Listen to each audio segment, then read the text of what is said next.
Often replicated, never duplicated. It's showtime, folks. Welcome in Chase and Big Joe, 1025 The Game on this Tuesday, 12 to 3, the new time. He is Big Joe Dubin. I'm Chase McCabe, Dr. Crane, Nick Frazier on the ones and twos. What's up, JoJo? Let's go today, man. Been up since 5 o'clock. We're down to middle. Saw my favorite radio show in America, Robbie and Rexroad, down at MTSU for Media Day.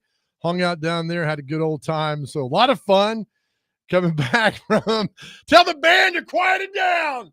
That band on Tuesdays, they go out on Mondays and drink, and they come in on Tuesdays, and they just have it going. Thanks, guys. Union guys, man, right? You just get them going. We love them, though. That's a good thing about that. So anyway, it's off to a good morning. Look, when you're surrounded by football when you wake up, it's good. Yeah. It's good to go. Yeah, so how'd they look? They put on pads tomorrow. Everybody looks good in shells. Right. But as I told Chip Walters today, the first day of pads turns out a lot of basketball players. Just right, Dr. Crane? You're right. Yeah, we've all had it at all the schools. When it's like, oh, getting hit hurts, and I don't want to do this, which is fine. It's not for everybody. On the record, was not a basketball player. Just putting that out there. I have no doubt there. Like you seem like the type that like went after the hit. Yeah. Like went after the ball. You were like, I don't care. I'm was here the smallest guy out there, but I love just cracking pads. There's something about just the first day of pads. You just crack some skulls. I loved it. That's like the Oklahoma drill. This turned out more basketball players than any football players in history. Speaking of that, guys like you, this is why I don't play basketball at the YMCA anymore. White man over 60, under 5'8", will take your head off playing basketball. Don't do it. I'm 60. Telling you, don't do it. It's fair. I mean, you got to watch for the short people. They go for your kneecaps. They don't mess around, man. So I sit there and launch 30-footers at the Donaldson Y. They never go in, but I'm not driving that lane. Get my head knocked off, man. No way. No way. No way, man. I'm not doing it. No way. Hey, let me ask you, how's your drive in now later in the morning than what it was? It was wonderful. Honestly, so today, I mean, I got a lot of stuff done at home that, some like creative stuff and, trying to roll all that stuff out. Yeah. And then worked on chasing checkers because I'm actually going to be out of town starting tomorrow. So I know we just started the new time slot, but I already had this plan. So, I had to clear it with my boss. So never apologize for your success. Yeah. So no, I will never apologize. I will apologize to absolutely nobody. As you should. But it's easier. It was great. I came right in, made a couple stops along the way. So it was certainly nice. I mean, I definitely like this schedule. So I think it'll be good. DVD with a great debut yesterday. Our man Jake Lyman. Good dude. Just doing great out at MTSU. Had TD today, and then Robbie and Rexroad just holding it down, doing their thing in the mornings. Fun day, man. It's always good. I mean, I got to see Joe Rexroad. Did you with headphones on? I'm like, that is, and I was talking about Joe Rexroad. So he is an amazing person. No doubt. And that's it's funny because I drove in from Murfreesboro, had to go downtown. I'm like, I want to hit that 24 traffic. But there was no traffic hardly. I'm like, what's going on? Did everybody get raptured or something? Because there was no traffic hardly. I'm like, all right. Wish I was raptured with them, but we're good. So the new time slot, love it. We already have a texter that's just trolling us. So, it's call him out. 3 hours of hearing Joe bitch. No thanks. 1025, the game blows. What's the last four of his? Thank you, 0758. Appreciate that. 0758. I'll check my contact. Thanks for listening. That's right. Yeah. I appreciate that. Actually, if you want to come to the pre-show meeting, it'll be 3.5 hours of Joe bitching. If you don't mind. Good Lord, man. Whatever. 615. Robert says, I'm liking the new schedule. So thank you, Robert. Thank you, Robert. Let me tell you something. Because yesterday somebody texted in and was like, I like this, Chase, because I had a little edge about me. Yeah. I don't. If you don't like it, that's your opinion. If you do like it, thanks for listening. We appreciate it. Look, man, it's as I tell all the time. Heel turn. This is a 3-hour cab ride. We're taking a 3-hour cab ride. We want you with us. We want you to laugh, have a good time. That's bottom line. That's it. We're not going to solve any world problems. We'll probably create more, but that's part of our journey. So we appreciate you guys being on our journey with us. Yep. and it's all good. It's all good, man. It's all good, man. I was gonna say something else, but I'm just gonna let it go. Let What it go. is our question of the day? For those of you that are new to our show, we try. Now, there's some days where it's an obvious one, like Reaction Mondays will be obvious. Yes, but we try to have a question of the day that we have throughout the show that you can answer via the text line or the phone line at 615-737-1025, driven by WilsonCountyHonda.com. Sometimes they're sports, sometimes they're non-sports. So today, Netflix is dropping the brand new SEC football docu-series. Chase and I were honored enough to see episode 1 down in Atlanta during SEC Media Days, and we sat behind Greg Sankey. Good Lord. Rest in peace. I had a joke going somewhere, but never mind. And Chase trying to throw popcorn. think it's out now. I think it came out today. At midnight. Yeah. It came out today. And if you love SEC football, Vandy's in it, Tennessee's in it. It's fantastic. I'm telling you. So off that, our question of the day is, what is your all-time favorite football movie or documentary or docu-series? It could be a 30 for 30. It could be a documentary or a football movie. We always love your responses because they're so great. We always find out certain movies that we forgot about that are movies like, oh, yeah, it reinforces how great they are. So what's your favorite football movie or docu-series or documentary ever coming off with the SEC football? Their documentary drops today on Netflix. Go see it. It is that good. What is your favorite? Well, you don't have to go anywhere to see it. That's the great part about Netflix. You got maybe go to the living room. Walk around. You can go to the bathroom, watch it on your phone. That's true. Oh my goodness. What's your off the top of your mind? What's your favorite? Oh man, that's a really good question. That's why it's our question today. Probably The Last Dance. The Last Dance. Yeah, because Is that a football documentary? Oh, you said football. Sorry. So this is what I get for not paying attention. That's all right, man. Football. I mean, do you count? Let me think about it first. Okay. Dr. Craig, I thought you just meant doc. No, Sorry. Overall. Just football. Football. Remember the Titans. I think that's just top notch for me. Okay. I mean, you could probably go Invincibles, whatever, but I think Remember the Titans is probably the easy out. That's a good one. I mean, there's so many good ones. The Walter Payton Football Life on the NFL Network is so well done, and it's a tragic story at the end of how he passed away. But this is a guy from nowhere, Mississippi, who became the greatest running back in the history of the National Football League, was on some awful Chicago Bear football teams in the 70s, early 80s. And then it's added in that, he did not score a touchdown in the Super Bowl. Mike Ditka gave the ball to Refrigerator Perry, and he scored. And Ditka says that his greatest regret of all time. We talked to Fisher about this, and people could not. Jeff Fisher was on that 85 Bears team, and they're like, oh man, Walter didn't score a touchdown. He was the heart and soul of this team and didn't get in there.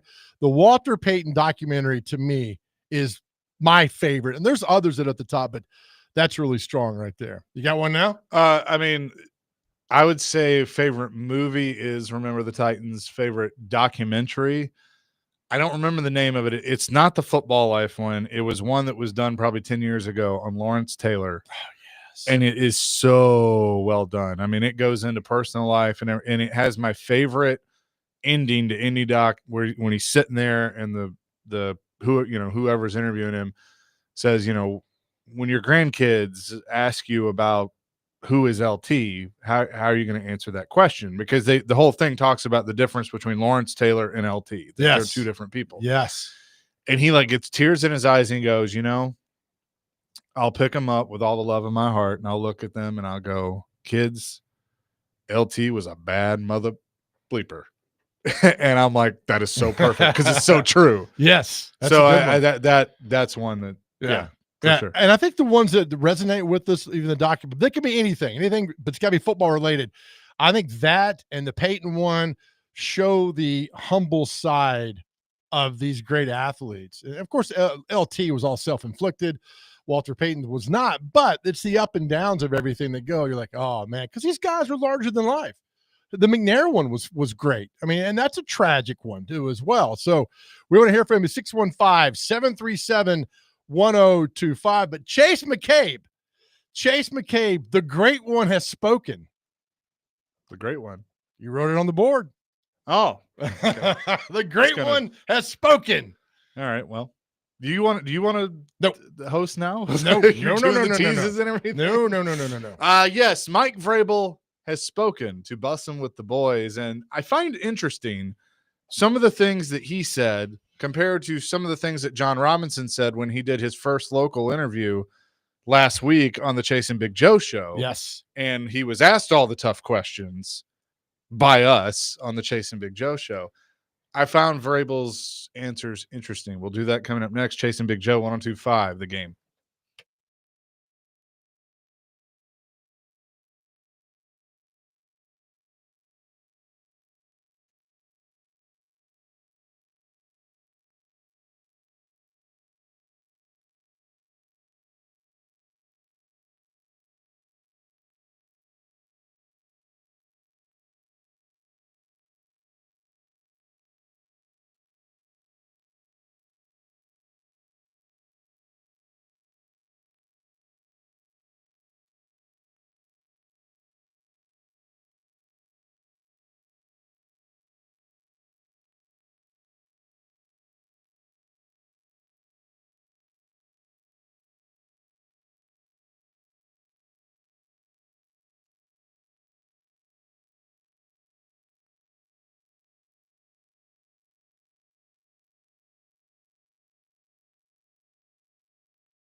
Everyone's like, Braves is going to get extension. The rumor is that Braves is now going to go from an HC to actually have a little more of a GM role as well. And then you walked into a meeting and you walked out, and they're like, hey, no, we're that moving on wasn't from a Braves. meeting. Those aren't meetings. You just get fired. You just They get just let called go. you and fired you? No, you walk upstairs. How'd you walk handle upstairs. it? I just said, give me an hour and I'll be out of here. I feel like you wouldn't be a fun guy to fire. No, it was. I meant again. Everybody makes decisions. Never like hey, what do you think could have happened differently? Obviously, the AJ Brown trade happened. Again, there was no discussion. I heard the message and I just said, give me an hour. I'd like to talk to my staff and I'll box my stuff up.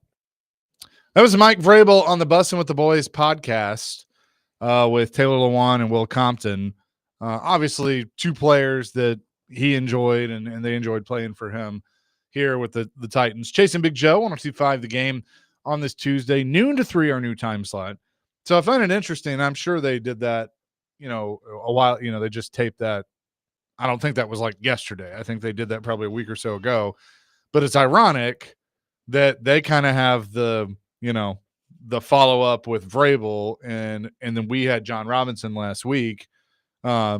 Now all of a sudden he's popping up in a couple Everywhere, different right? places. Like But- a whack-a-mole. But we asked those type questions. Yeah. And it raises a question with me. I guess any team is probably like that, of like when they decide they're going to make a change, they're just going to go, they bring you in and they're like, hey, we're going to make a change. And that's it. I would imagine Vrabel was a little more vocal than maybe he portrayed there. But I mean, And then that one guy's like, I bet it's not easy firing you, as they fan him with flowers and chocolates and wine. Good Lord. So you compare and contrast. The question was asked, I mean, look, it's the AJ Brown thing, right? Yeah. I mean, it's to go with AJ Brown. it all kind of comes back to that. Did Vrabel know? Did he know? I mean, what did he know? When did he know? It's like Watergate. What did you know and when did you know it? Yeah, this was John Robinson when we asked him about his time coming to an end with the Titans. Big day and everything. You were let go 2 days later. Yep. Did you have any warning, John? Did you have any idea that was happening? Because we didn't. No, I don't think anybody does. Like, it is what it is. And again, I can't say enough of how grateful I am for Amy and the opportunity she gave me. And I know that was probably a hard decision for her. And I respect her for the decision that she made. It was a bold decision and she made it. And I'm extremely grateful and proud of everything that she did for me and my family in my time here. We had a great relationship, and they made a collective decision to go a different direction, and that's the decision they made. That was John Robinson last Thursday on our show.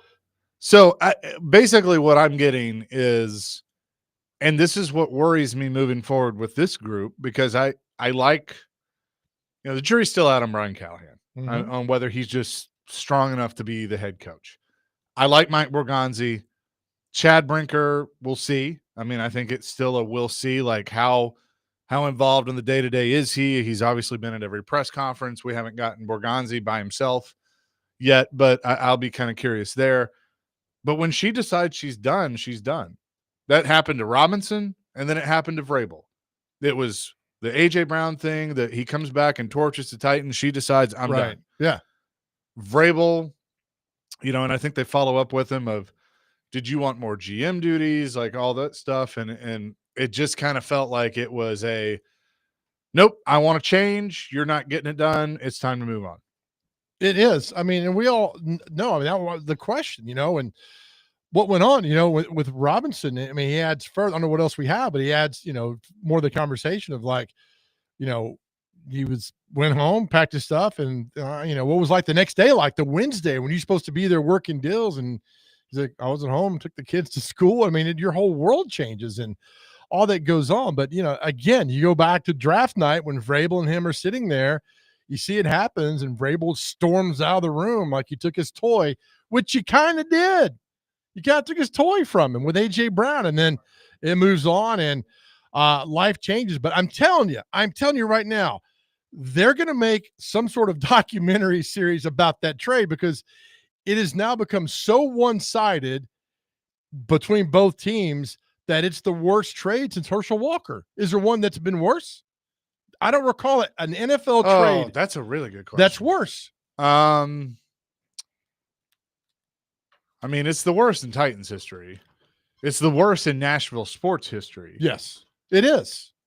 I mean, but like, okay. So what's interesting is you can have like when David Poyle traded Shea Weber for PK Subban, that took some stones, right, to do that. Sure. But he felt, because of the contract, that the offer sheet and all that it was going to handcuff the Preds at some point down the line. He also looked at the way the game was being played, that Subban added an element that they didn't have. And so he made the move, and the next year they get to the Stanley Cup final. And the next year they win the President's Trophy. Now, right, the time frame was short. They got 3 short years out of Subban, and then it kind of ran its course, and it was time to move on again.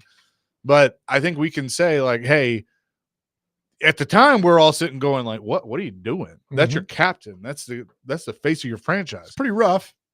But it worked. this didn't work because the replacement for AJ Brown was Traylon Burks, and Traylon Burks has 1 touchdown in his career and is now off the team. He's got many touchdowns as David Quisenberry does. Yeah. The same amount of time. And Taylor Lewan. Taylor Lewan has more touchdowns right. than Traylon Burks. They'll make something out of this, but I just think it's hearing Vrabel talk about that and what went on and all that. It's just, I don't know if we'll ever open up about everything with the NDAs they had to sign and everything else and just moving on. I don't know, but I mean, Robinson answered it, and now I don't think there's any more Robinson could say. I think it's all out there now. Yeah, So I mean, I think he put it out there. Yeah. 6638 says, what makes you think he had more say when he was fired? He was trying to get fired, talking about Vrabel. I know that narrative's out there. I don't know if I believe that. I don't know if, like, does somebody truly want to, like, actively try to get fired? Oh, yeah. I mean, yeah. Are you that miserable in your job? I think so. George Costanza, like, I mean, did he want to come back and work with Rand again? He couldn't stand Rand Yeah. Carthon. Couldn't stand him. So do you want to come back and do that? No. You want a piece of irony here?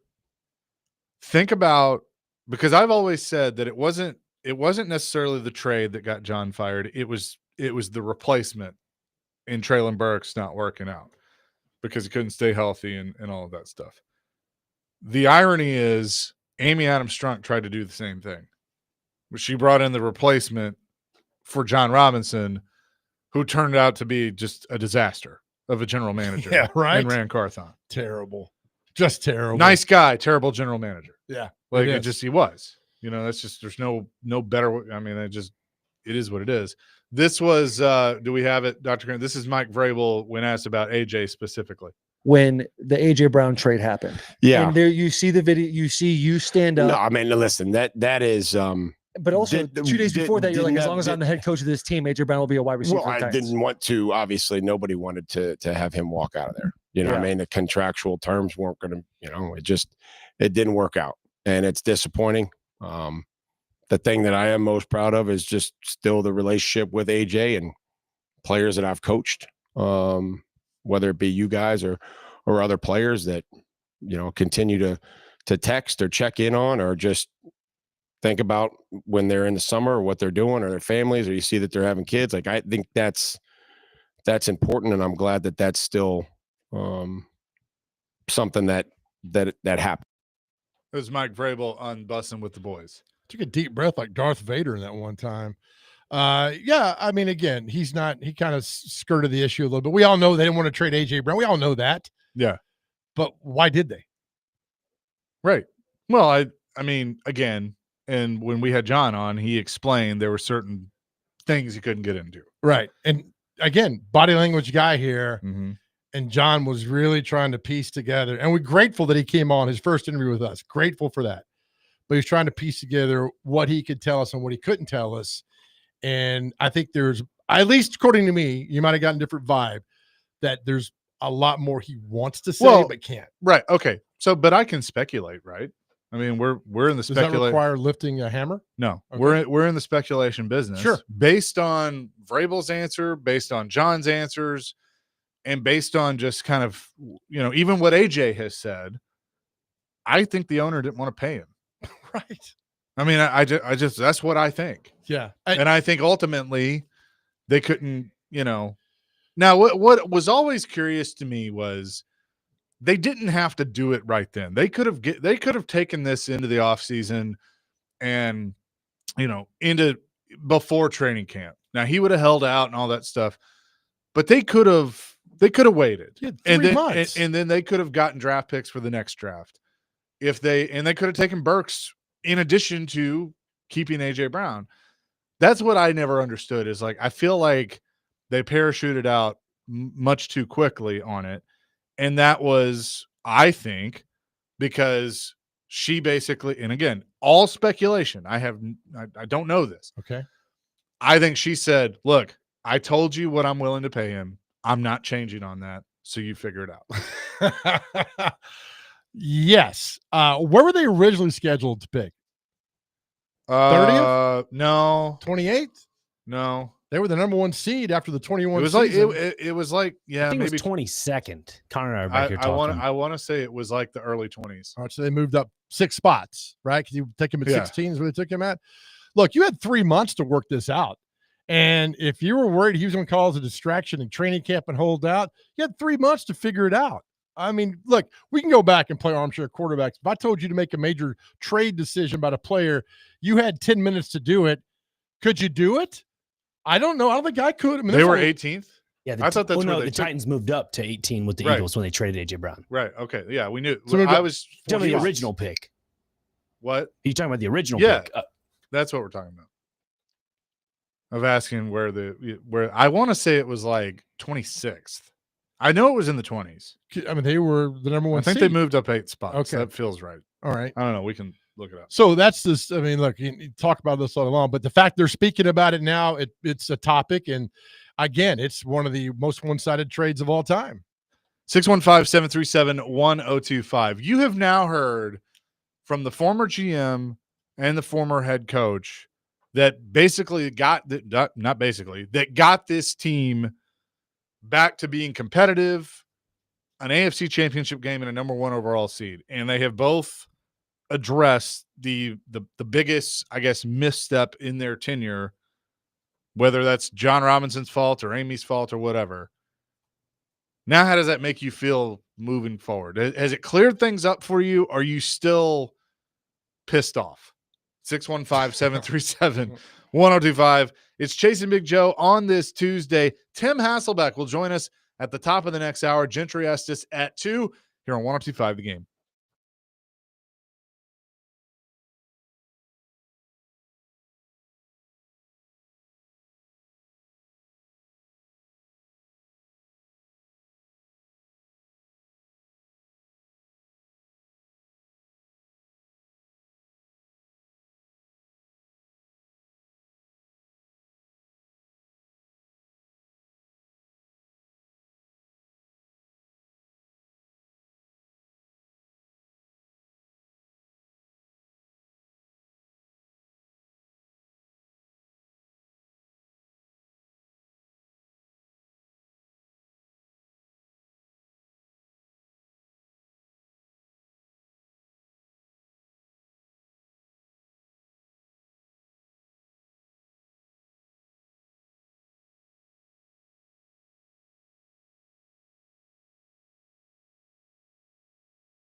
How did that start? And then the negotiation, and then once that happened, did you have to run it up the flagpole and say, look, our receiver wants an extension.